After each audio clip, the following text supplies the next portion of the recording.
নারীর প্রতি হিংসা নয়, চাই সমান অধিকার, নিরাপদ সমাজ। আর এই বার্তাকে সামনে রেখে আজকে রাজ্যের বিভিন্ন প্রান্তে শুরু হতে চলেছে কন্যা সুরক্ষা যাত্রা। আমরা দেখলাম আজ এই মুহূর্তে আমি উপস্থিত আছি হুগলির পুরসভা বিধানসভায়। সেখানে এই মুহূর্তে কর্মকর্তাবৃন্দ, বিজেপির সমর্থক সকলে এসে উপস্থিত হয়েছেন। তারা একমাত্র শুভেন্দু অধিকারী মহাশয়ের অপেক্ষায় রয়েছেন। আমি তাদের সাথে কথা বলার চেষ্টা করব। আপনারা কতটা উৎসাহী? আমরা প্রচুর উৎসাহী। মমতাকে দেখতে করবো বাংলাদেশি থেকে বেঁচে বেঁচে আমাদের পশ্চিমবাংলা থেকে বাংলাদেশে গেড়ে দিয়ে আসবো। যারা আমাদের খাচ্ছে বাংলাদেশি, হ্যাঁ সুরক্ষিত নয় তো। মমতা যতদিন থাকবে ততদিন সুরক্ষিত থাকবে না মহিলারা। সেই জন্যই আমাদের যে শুভেন্দুদা আছে তার প্রতিবাদে আমরা সভা।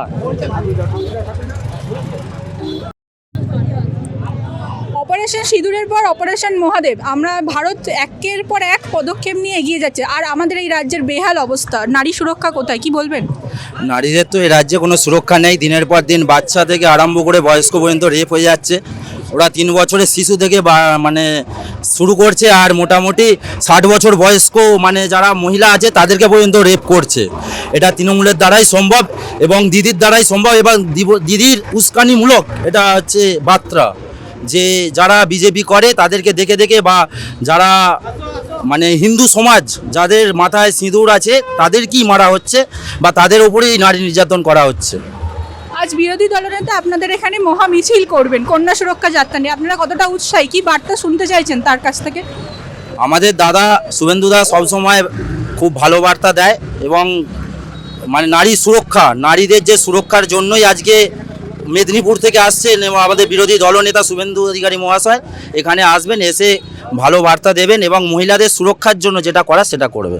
মাননীয় অপরাজিতা বিল চালু করেছেন এবং অপরাজিতা বিলের জন্য সেটা সংসদে পাঠিয়েছিলেন, কিন্তু পরবর্তীকালে সেটা আবার রাজ্যপাল ফেরত পাঠায়। সে বিষয়ে কি বলবেন? দিদির জন্য এখানে কিছুই হবে না। দিদি যতদিন ক্ষমতায় আছে দিদি শুধু চপ শিল্প করবে, চায়ের দোকান করবে আর বেকারত্ব বাড়াবে। তাছাড়া দিদির দ্বারা আর কিছু হবে না। দিদি এইটুখানিতেই যথেষ্ট। আর দিদির বিসর্জন চলে এসেছে, 26-এ দিদি শেষ। আমরা দেখলাম মাননীয় আমাদের পাড়ায় আমাদের সমাধান প্রকল্প শুরু করছে। আসলেও কি সমাধান হবে পাড়ায় পাড়ায়, কি মনে করেন? দিদির জন্ম থেকে মৃত্যু পর্যন্ত শুধু সমাধানই করতে থাকবে, সমাধান কিছু হবে না। দিদি হবে না, দিদি শুধু আশা দিতে পারে আর কিছু পারে না। নারীদের সুরক্ষাটা দিয়ে দেখা, একটা নারীর সুরক্ষা দিক। আর জিকর কাণ্ড হলো, কই দিদি কি করছে? ঘুমোচ্ছে। আর জিকরে তো বেরোয় না দিদি, আর দিদি বেরোবে না। দিদি তো ঘুমোতে ব্যস্ত আর তোষণে রাজনীতি করে। আরজিকর কাণ্ডের পর আমরা কসবা কাণ্ডও দেখলাম, শিক্ষা প্রতিষ্ঠানগুলি বেহাল অবস্থা, কি বলবেন? ওই স্কুল সব বন্ধ হয়ে যাবে, পাঠশালা সব তুলে দেবে, ওই লক্ষ্মীর ভাণ্ডার টাকা বাড়াবে আর মহিলাদেরকে টাকা দেবে, বাস। এই তো ওর ক্যাটাগরি এইটুখানি, এর বেশি কিছু নেই।